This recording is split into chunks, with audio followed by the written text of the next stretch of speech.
One of the things that people come to the DMSC conference for is to learn how to optimize their marketing mix and adapt to the changing conditions. I was really impressed with Kevin's presentation. It got my mind thinking. We have to develop a whole new marketing series or a message, how to educate consumers on how they can enjoy a subscription model. One of the things I shared in my workshop, when Chip showed me that quadrant, the first thing in that upper right, and I shared it with my workshop, I'll share it with you, is like, I don't think we have content on our websites that answer those needs, which were high value, hard to find. And I was like, man, we need those 8 to 10 pages clearly on our website so that we can fire out those messages in social media, fire better messaging in Google AdWords, better messaging all around, because our website will have the content that answers the questions and concerns that consumers have the most. So there's always something going on. The biggest problem today is that everything comes into the dealership as a silo. I don't know one general manager who says, gee, I can't wait to get another monthly marketing report. And you know, if you're working in a corporate structure like Lithia, you have your own internal Lithia reports, you have your own internal Maury's reports. It gets really confusing because these silos block true insights. I showed in my workshop just moments ago a live dealer. We went into their analytics and we looked at the traffic sources that were creating the 4 hard conversions. If the dealer had everything set up right, they would have said that Cars.com gave them 7 conversions. Yet, it was more like 140 something, a 30-to-1 ratio, meaning someone who came to from Cars.com directly on a link to the dealer's website just didn't convert at that time. Yet when we get these individual reports from our CRM or Cars, they're not linked together, so we miss all that data. And one of the things that I want to challenge you is you're waiting for everyone to get their shit together. You'll be very disappointed. Because even the people who say, man, we're going to create this one seamless integrated with all our products and it's going to be so great, have been having a difficulty to get it together. So one of the challenges I want to offer to everyone here is, what are you going to do to move closer to better marketing attribution? So the question is, what KPIs should we focus on? And for some of you who've heard me speak, I just don't think we have penetrated that most of these metrics mean nothing to selling more cars, yet this is what is discussed at 20 groups. There are internet composites with this crap. And I'm telling you that here's what I found. It is impossible in a 20 group to have a meaningful discussion on digital marketing data because everyone has a different website. They have different configurations. They have different tools. This website has perk. This one doesn't. This person is using agency A for social media. This person is doing it with their niece. And they're just saying, wow, let's compare this. Let's look who's doing a great job. It's meaningless unless we have standards. None of those metrics are quality metrics. I will define that in a moment. But one of the things we have to start doing is stop including reports to our managers on things that they can't make a decision from, that they don't understand or should, assuming they should understand, and that you can argue both ways. I've used this example 100 times, but I'm going to repeat it again. If somebody comes from a service ad campaign and lands on your service scheduler and schedules an appointment and leaves, that's a 100% bounce. And that's good because you found a consumer who wanted to schedule their car. And yet somebody who goes to a VDP and does nothing and bounces, that's the same thing. And if I had my way, I don't want traffic to my website that does nothing a shopper would do. So one of the things that I wanted to ask all of you to commit to is really think about this. We can't wait for all of the vendor partners to solve all our problems. You have data that's in your control right now to measure consumer intent. And smart software, like some of the companies that are here, are using these consumer interactions to make smarter software. But it's in its fundamental state, When you move from one agency to another, you typically lose all that data, right? All that intelligence. My suggestion is that you start building first-party data for yourself. Let's measure the 100%. Let's measure what everyone's doing on our website. Let's measure what's coming in from Facebook and AdWords, our email marketing, our video marketing. Whatever your marketing channels are, let's measure it. That includes digital retailing. One of the things I'm very fascinated about is talking with the digital retailing companies on how they're going to fire events into Google Analytics based on all the tools that they have. So Perk is here. Are the team from Perk still here? Perk. They've been working with us on their dynamic call to actions to make sure all of their widgets are firing into Google Analytics. But there's a lot of work to be done, again, to create some standards on measuring, hey, how is Roadster's user flow versus online shopper versus buy now? One of the things that is sad today is that dealers know they need to find ways to make their marketing more efficient, yet 80% of the dealers are not even using the data that they have properly in Google Analytics. With the exception, obviously the people that I work directly with, I make sure that their analytics are set up properly, and that's still chasing cats. Because it is a moving target because the vendor community hasn't really adapted to being serious about Google Analytics. Everyone's going to get all the decks from the speakers, okay? I just wanted to mention that. But one of the things you should do is, Dan Moore and the team at VistaDash created this free tool.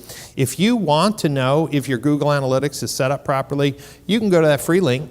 It will ask you for your Google Analytics login, and it will email you a whole report on if your Google Analytics is set up properly. In VistaDash, we make it easy for our clients.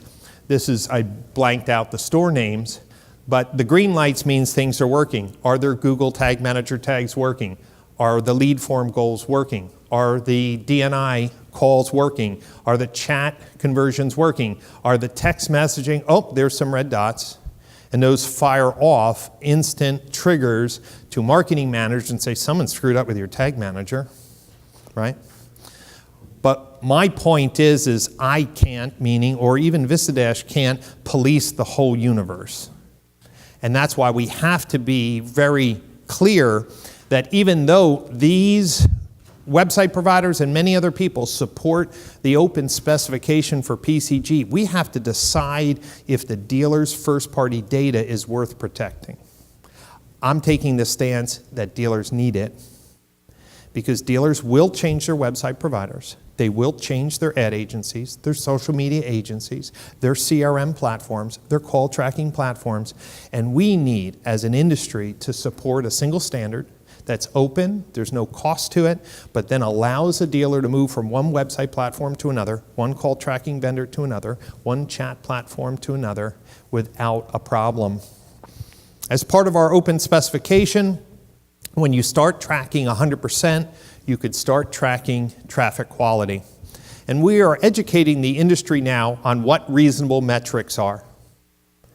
For the first time, we're giving used car managers, new car managers, marketing managers, dealer principals, instantaneous, and when I say instantaneous, I'm talking seconds, to process and quickly inspect their marketing investments.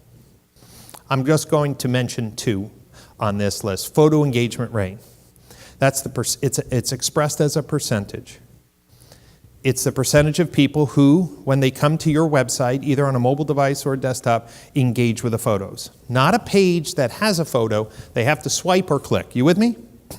Why is that important? What's that? Okay, it's an expression of intent.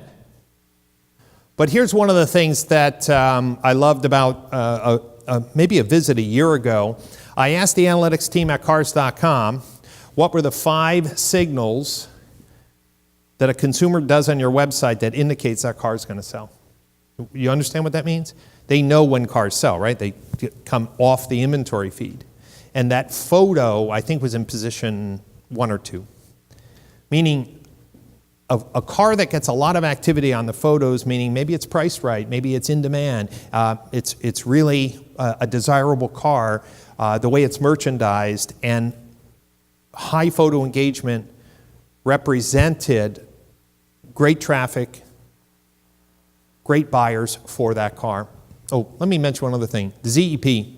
Since bounce rate is a joke, and I just did a podcast this week or last week on people freaking out when they change from one website platform to another. The bounce rate could go up or down 20%. Remember, bounce is Google's basic, stupid definition of was there more than one event? And if there's more than one event, it does the time between the two and it calculates the time on site. If there's only one event, it has no second event to calculate. So it becomes a bounce.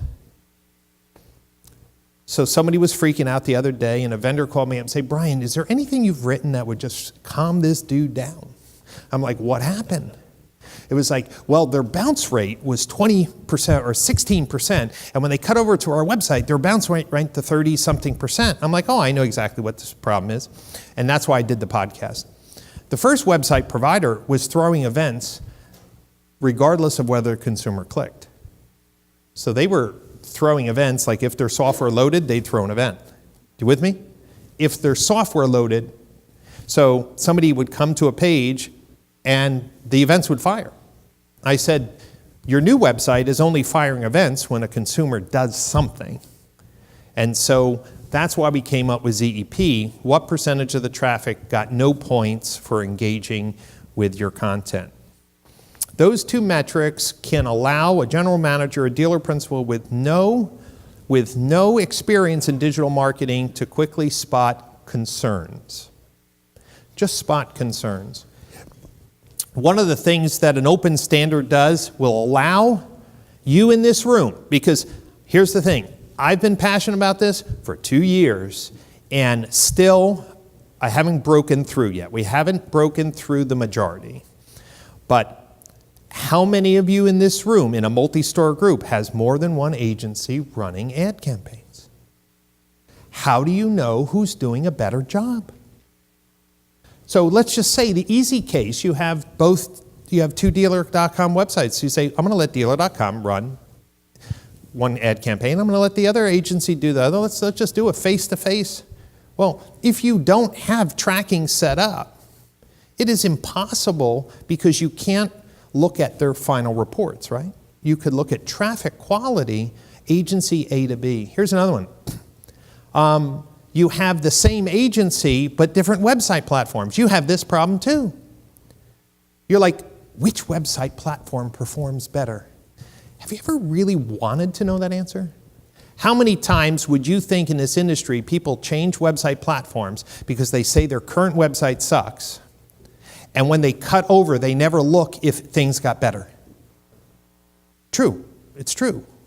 This website sucks. This guy in the 20 group is crushing it. Oh, well, that's because he's a great operator with leadership and processes. What's his website? Oh, it's, okay, I want that. That's the website that's going to take me.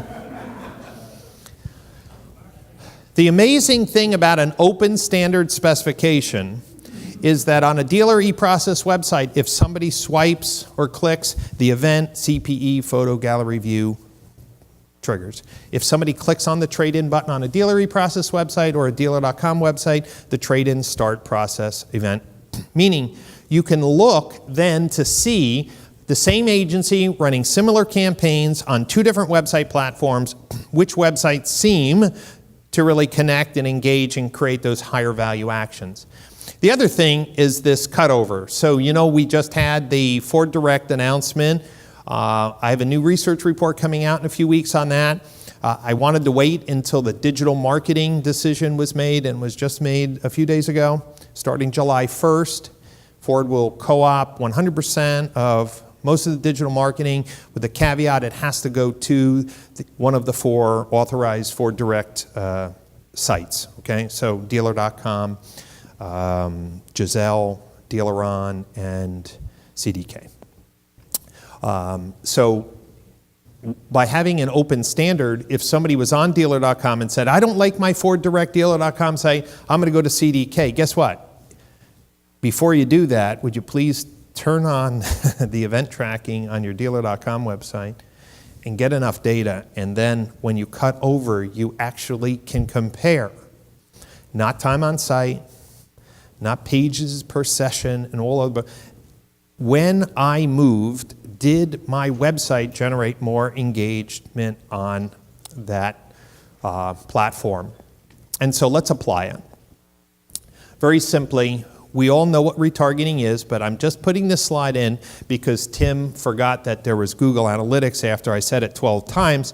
So I'm just going to say retargeting is when someone visits a website and you follow them around with a banner. It could be a dynamic banner, it could be a static banner, it could be a video pre-roll message.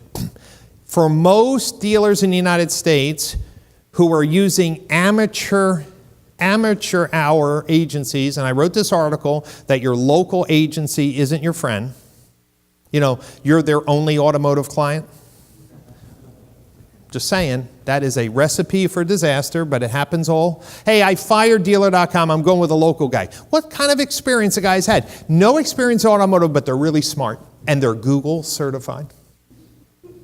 Like, great, good luck with that.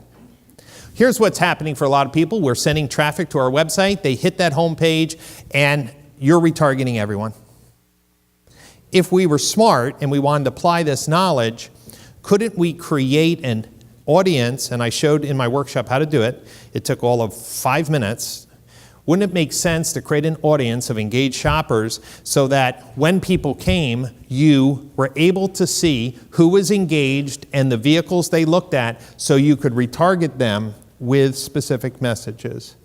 And the people who are not engaged, don't spend more money on someone who comes to your website and express no intent. It sounds too simple, but it's absolutely simple. When you show this to a used car manager, I don't know how many dealer principals are left who've made the marathon through this conference, but if I showed the used car manager a report and said, hey, you spent $10,000 this month on used car marketing, you say, hey, your CTR is 2.3%, hey, your cost per click is $5.75, and you got 45 leads, they will typically say, why are you sharing this shit with me? What am I supposed to do with that? Is that 45 a good number or a bad number? Well, the agency said it was a great number and they want you to double the budget next month. This is happening all across the country. But doesn't make sense if you want to know if your agency is really helping you move used cars, that you knew by campaign what percentage of the people looked at photos, what percentage of the people looked at used the payment calculator, what percentage of the people used the trade-in tool. Isn't that true? Isn't it funny today that the majority of dealers are not getting that data? But listen, it's not the website provider's fault. It's not the ad agency's fault. It's your fault. Because it's your first-party data that you should have. It was funny, I guess it was Digital Dealer, Kevin, when we did 2 workshops almost identical. Was it? Yeah. We were both speaking at Digital Dealer. He went first, and I was in, and I was like, damn, he's saying the exact same thing. Now, you might say, that's a bad thing. I was like, thank God we were saying the same thing. Meaning, he was showing dealers how to set up Google Analytics properly to get better insights into attribution. We need more of those educators. It's your data. If one thing I wanted to leave you with is that you could, and make the number in your head, if you really haven't leveraged your own first-party data, there's probably 20 or 30% easy waste in your digital marketing. Do the math on what that number would represent for a dealer group, what that would represent to a mega group like Lithia, mid-sized group like Maury's. What would that look like? Now the fun part. When you start looking at your data, which many of you are not, even though you're here at this conference. You don't have the data to get to this. But I'm going to show you that I jumped in, and literally in 1 minute, I spotted a huge problem. But on the mentoring session we did on Saturday, I asked people what they're spending on Facebook and AdWords, and the average was 10 to 1. I'm spending $1,000 on Facebook, $10,000 on AdWords. $2,000 on Facebook, I'm spending $20,000. People were even saying I'm spending $40,000 a month on AdWords. And maybe, yeah, we got like $1,500 on that Facebook thing. And I wish I had an egg that was 10 times the size, but this is all the clip art factory had at the time. So, but that's the ratio. So the question here is, how efficient is AdWords in helping you sell more cars? And since I'm one of the few people who don't get Google kickbacks, I can be critical of Google. Because this is your money, and you have a lot of pressures on you to get your business profitable. Remember, AdWords is based on a single keyword. Aside from in-market shopping audiences, most of you are buying specific keywords and making an absolute decision that you know what the hell was in that person's mind, that I know exactly where I should take them, and it's a very crude tool. When you look at the total, on average, national average, all the traffic to a dealer's website, 1% to 2% will submit a lead form, although some website platforms have a higher lead conversion. 3% to 7% will go to phone calls, less than 1% will chat or text, and I think the chat and text will grow over time, especially as we open up to WhatsApp and other messaging platforms. Now, I mentioned this, but this is a grid example. I want you to understand this, that I've used this before, and so if you've seen it, it should be a refresher. If you looked at your AdWords campaigns and your agency told you you had 386 conversions, there are many general managers that would expect their BDC to set appointments and sell 15% of that 386 number. But if you take your data seriously, if you're using Car Wars, if you're using Car Now, if you're using Contact at Once, if you're using vendors that capture conversion, you'll be able for the first time to expose the truth of how much of your AdWords is actually generating an opportunity to swing the bat, to get on base. It's not how many conversions we have, it's how many sales opportunities. Now, people are just clicking on your super duper hypercharged price and payment ad. You're so excited. It's like, oh my God, I'm using Google extensions and I got everything going. And then you listen to the phone call and there's like, I need to service my car. Or, hey, I'm calling about a recall. Or this is the fun one. This happens. They clicked on your ad to ask you for a donation. So they cost you $7 and they're really asking you for another $1,000. So it's $1,007. I use this as an example that really AdWords is part of a digital strategy, but you guys are on gluttony overdrive. And it really is just a digital Uber. That's what AdWords is. It gets from point A to point B. Thomas Gage and I have talked about this digital blind spot. We're going to talk about it again. But we've had a lot of fun over the years. We're working on a new digital retailing book. We need to help dealers understand quality, not quantity.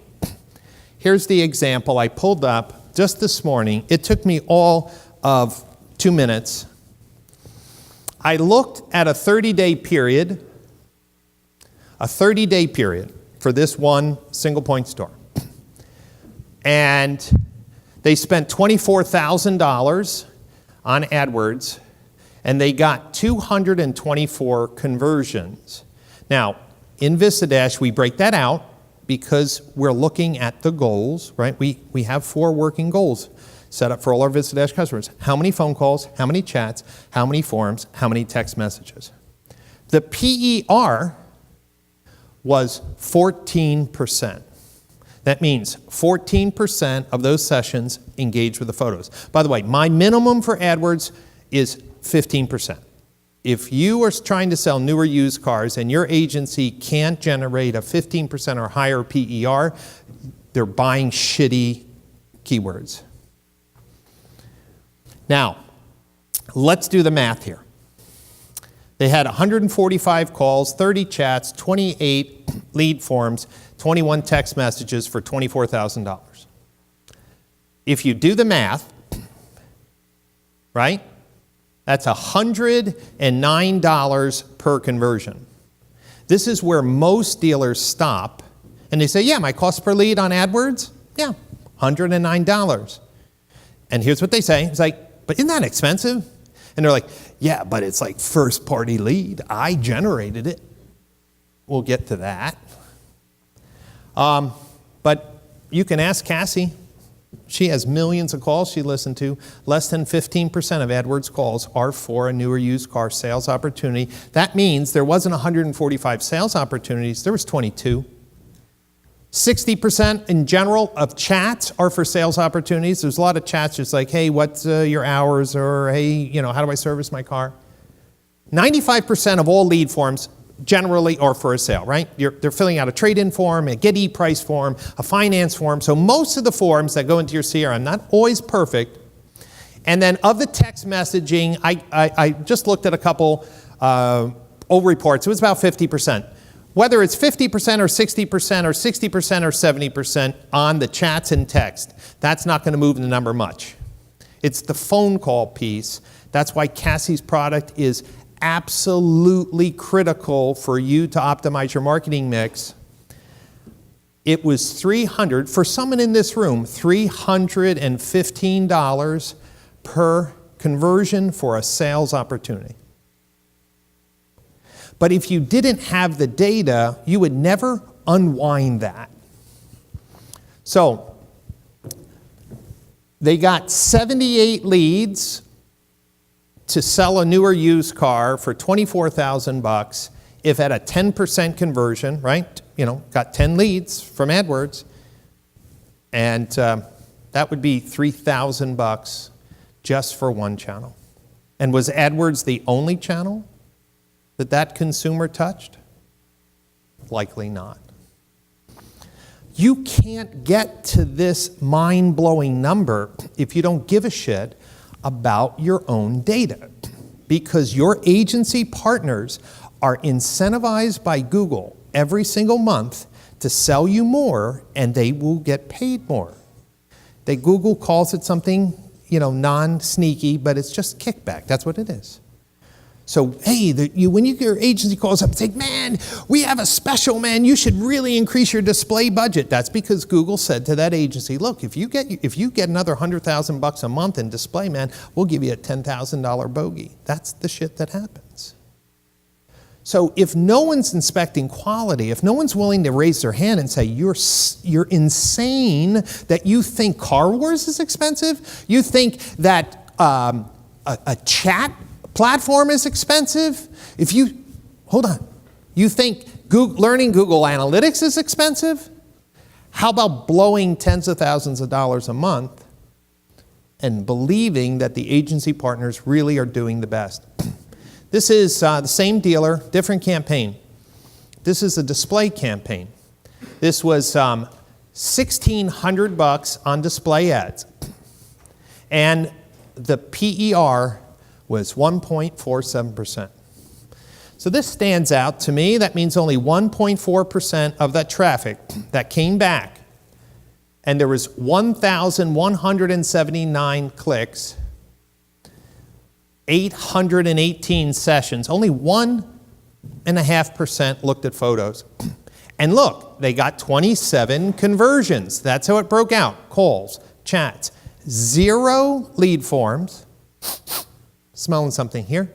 And 9 text messages.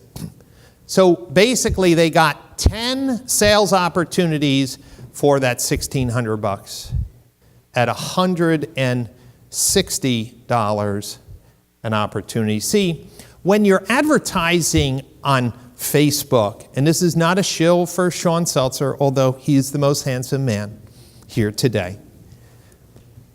It's not a shill for Cars.com or Edmunds, who or anybody who's offering this, but I will tell you one thing. This is the truth. We have to get off the Google AdWords blind drug. When somebody sees something on Facebook, they are not using Facebook as a taxi. Let me say that again. If somebody sees your car ad on Facebook and you have a message or a referral that comes to your website, it's pretty pure traffic. In consumers' mind, it's like, let me click on the Facebook ad so I can call them about my car. They just do that in Google. That's the strength and weakness of Google AdWords. So when somebody is here and you have great merchandising, you have great photos, you're using the new dynamic ads for automotive, there's so many acronyms that Sean said, I can't even remember them. Ladies and gentlemen, I think we're missing a huge opportunity. We are spending outrageous amounts of money to fight the last mile in Google. And everyone's in the game. Car Gurus, heavily into SEM, and now offering SEM to dealers. I'm not saying, well, that's good or bad. I'm just saying everyone's in the game, and we're still selling the same amount of cars. So think about this. Where is your Facebook strategy if it's much cleaner? Down at the bottom, you have AdWords. And my problem with AdWords is that it's a single keyword and it's kind of stupid advertising because you're guessing from one keyword. That's where products like LotLinks, and I'm a reseller of LotLinks for full disclosure, is that they're using multiple actions to determine when to advertise. That's exactly what Outsell does. That's exactly what CDK is doing. That's exactly what Cox is doing, trying to bring all these events from the ecosystem, weight them, decide when a consumer is ready to buy. But when you run AdWords, or a small agency runs AdWords, or when Brian Pasch runs an AdWords campaign, we are guessing a single keyword to a single landing page and hope we get it right. Denise Casagrande wrote this great white paper, and I encourage you to read it. But it talks about data. My message is about data. Get to know your data. You know, one of the things that's beautiful about Facebook, and Denise has done this over and over again. I got a call from Andy Wright the other day from Lehigh Valley Honda. I rarely get these calls. You know what the call is about? That my team did a great job. Rarely get them. In 13 years, I probably can count 10. Not that my team doesn't do a good job, is that people don't really call to congratulate people on this, you know? And he's like, Denise is crushing it. I'm renewing my contract. I just want to let you know that she's just crushing it. One of the things she taught me was, Brian, we have a really rich set of data in Facebook that we don't have easily in other places, meaning, let's just say you are a Jeep dealer and you have the new designed Wrangler, and it's a cool body style. And granted, you are probably have no problem selling them, but you want to increase your market share, so you show a video on Facebook to a wider audience, a local outreach, and okay, 10,000 people saw that video, viewed that video. You can then say, of the people who watched that video, let me show them our custom walk-around video. Something now that personalizes it. And then okay, 5,000 people, now 4,000 people watch the second video. You could take those 4,000 people and then show them a third price and payment or a trade-in, a social media sales funnel. You know what that just takes?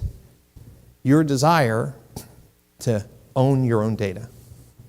Meaning, are you really taking advantage of the opportunities to create a more efficient spend? There's lots of different paths to get to a profitable dealership. I'm not saying I have the perfect solution, but I will tell you one thing.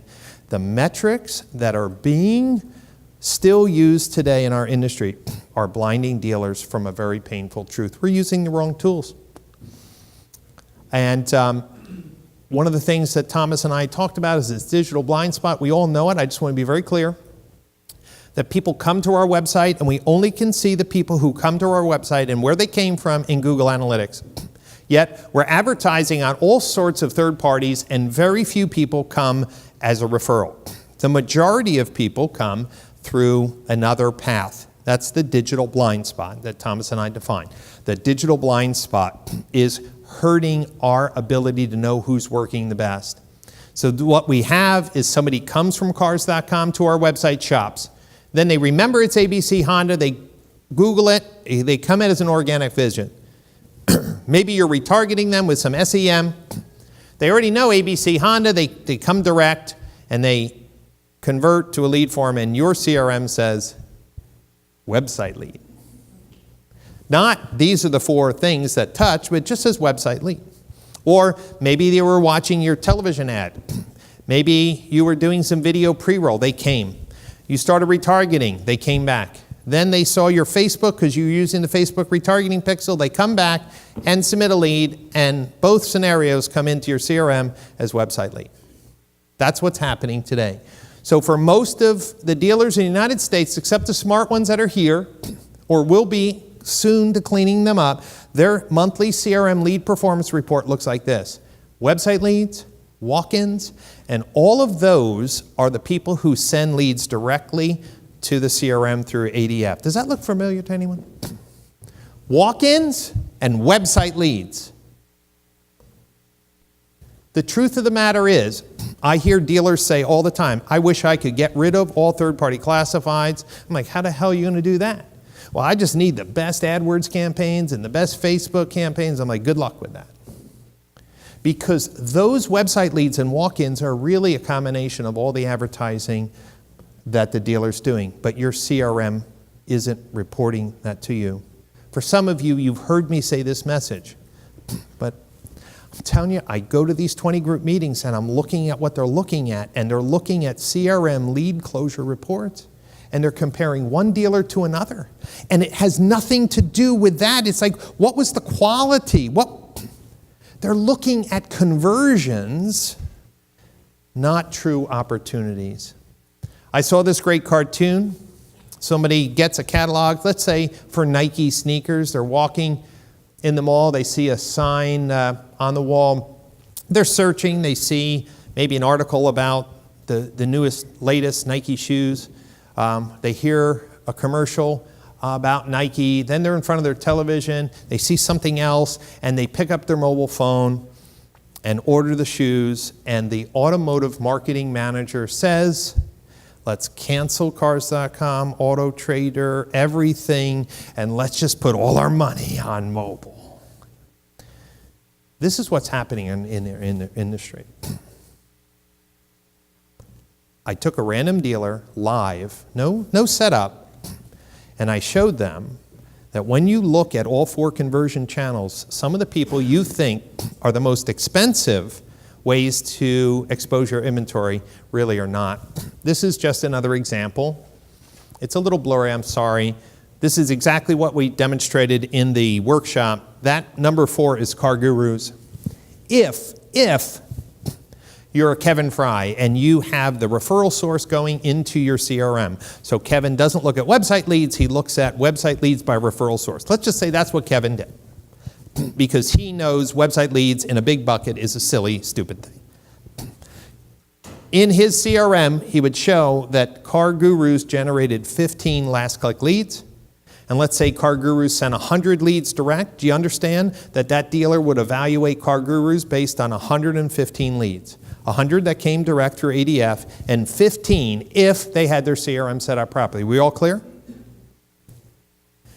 But the truth of the matter is, people came from Car Gurus on the Visit Dealer's website link, and 364 other conversions happened with Car Gurus in the path, meaning a phone call, a lead form, a chat, or a text. That's what I'm calling a conversion. Now, this is only one way to look at the data. Another way to look at the data is not on conversions, but on highly engaged audiences. Peter was talking about that in the workshop. This is looking at your marketing from a conversion standpoint, the alternative path, and equally as important is creating an engaged segment, meaning a goal that triggers when certain events happen, and then look at which marketing channels brought the most engaged shoppers. So, how does it happen?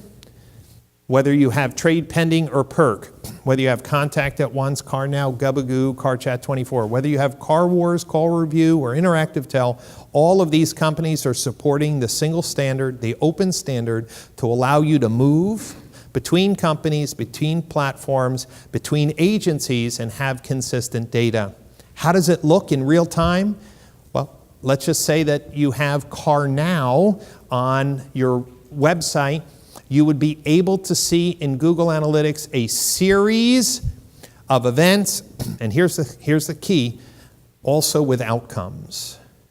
When Cassie listens to calls, if that call came from AdWords, and they listen, it's a sales call, she'll send the event, CPE, phone, complete, sales. If it was for service, she sends the event, CPE, phone, complete, service. Same thing with chat. Do you understand how I got that grid? I don't give a shit about conversions. I want to know what the outcome was.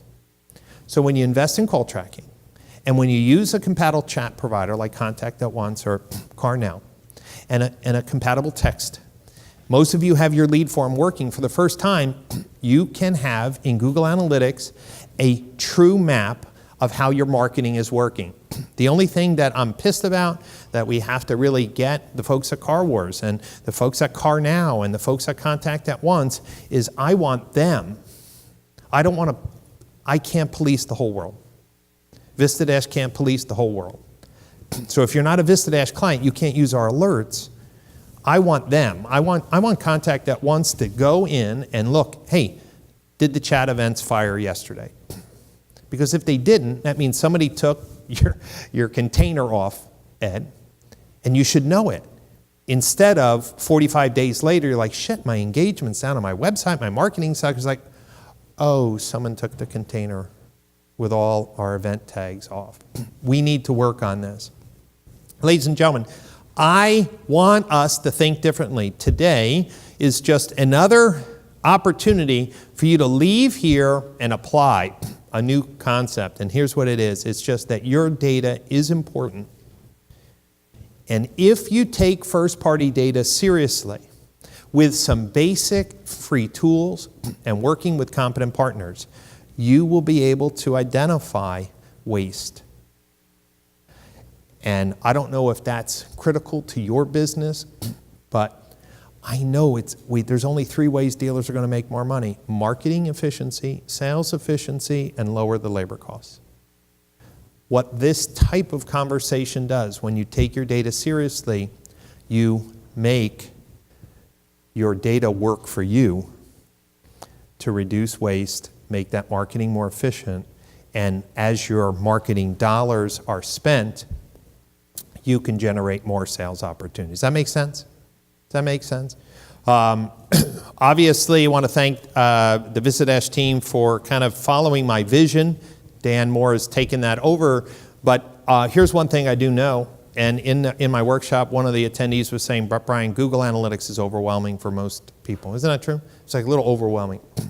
So whether it's VistaDash or some other tool, we need to bring that data in a digestible way so that general managers can absorb it. And VistaDash is a pioneer in that area, and we're going to be continually looking this year to look at new ways to expand our reach and value and get people to look at their data. Is this important? All right, we have some work to do. So I'd like to close by giving out 4 awards, and then we're going to drink some wine. What? Oh, hold on. Somebody said, look at your text message. Okay, that was like a signal. Yeah, but the phone's dead. Do you want to tell me what it was, or? Okay, oh, it's one of those secret things. Okay, so we have 4 awards. We're going to start with one of my friends.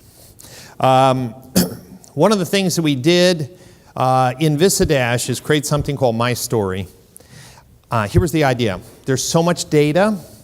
How can you create a little PowerPoint-esque slideshow for a general manager to go through and in 5 minutes see how they're doing? It's called My Story. It took a while for the VistaDash team to work it out.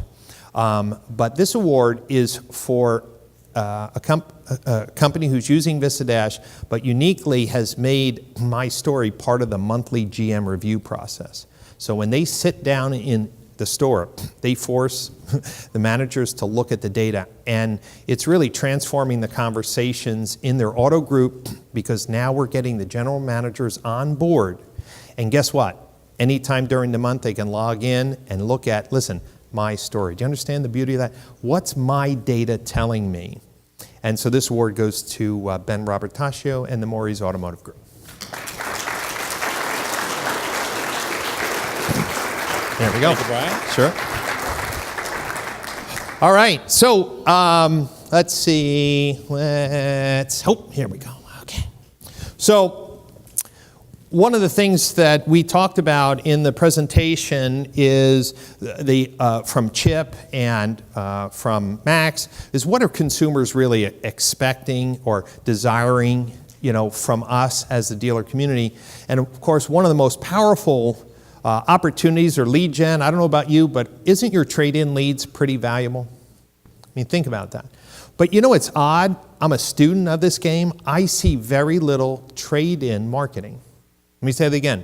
Having instant cash offer on your website is not marketing. That's just another call to action but how about proactively going out and seeking to get people who are considering trading their vehicle in a more proactive and exciting way? And of course, how was this award brought out? We had an open application where people say, show us your data, show us what you did to innovate areas of digital marketing. And this program was the Trade-In, Trade-Up campaign, and I'm really excited to give that to the Stanley Automotive Group, powered by Trade Pending.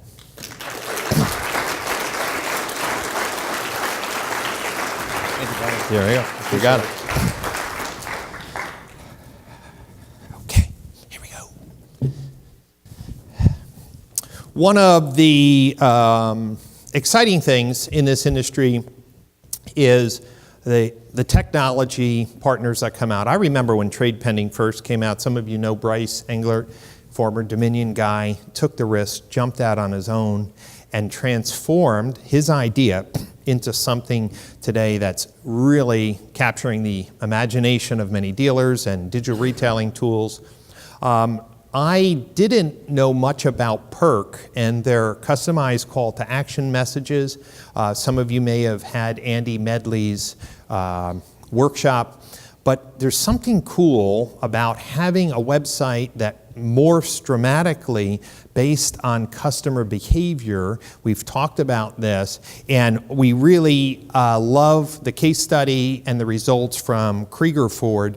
So that is their award. Is the gentleman from Krieger still here? Was that the message that Glenn? Yeah, maybe he left. I didn't see him. Chris Thomas?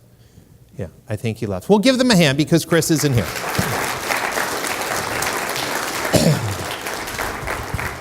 And lastly, some of you for the first time saw some technology or conversations that are new to the auto industry. But I, of course, have had a little inside scoop on some of the things that are going on. And I wanted to give an award for someone who just was thinking completely out of the box. And then today's presentation obviously got so many people's minds blowing. Where's Peter Canones? Peter? Peter said, no, it's not for you, Peter. No, it's not for you. But here's what Peter said. Here's what Peter said. After this presentation, he said that could be the best thing, the single best thing, an idea, an opportunity in the auto industry. And you know where Peter's mind is. He was going location-based marketing and geofencing, and he was like, oh my God, I got 3 or 4 different products that we could build tonight, Brian. Let's go get some coffee. So I want to give this to the Reviver Auto team.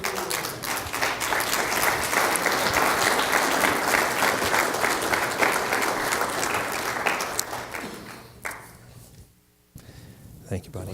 Thank you. Thank you. Congratulations. I'm super excited. Anybody else excited about these digital license plates? I think that's super cool. And if you want to know what Peter was thinking, have a glass of wine, and then ask him what would he do with that technology. It's pretty exciting. Well, we've come to a close. I want to thank you once again for your investment in this conference, investment in yourselves for education. PCG has dedicated our lives to helping dealers improve through our conferences, through our books. The Swimming with Digital Sharks book is coming out next week in audiobook format, and that was written for general managers. We got some great things going on in the industry. Make sure you thank all the sponsors that made this event possible. Of course, Cassie, what's that? What's? Not thank me. Oh, thank our team. You know, that's what I was going to say. Carrie, is our winemaker here? He got stuck in traffic. Okay. He's en route, but we do have Okay, great. So I want to thank the PCG team because Glenn took the words out of my... Give them all a big hand.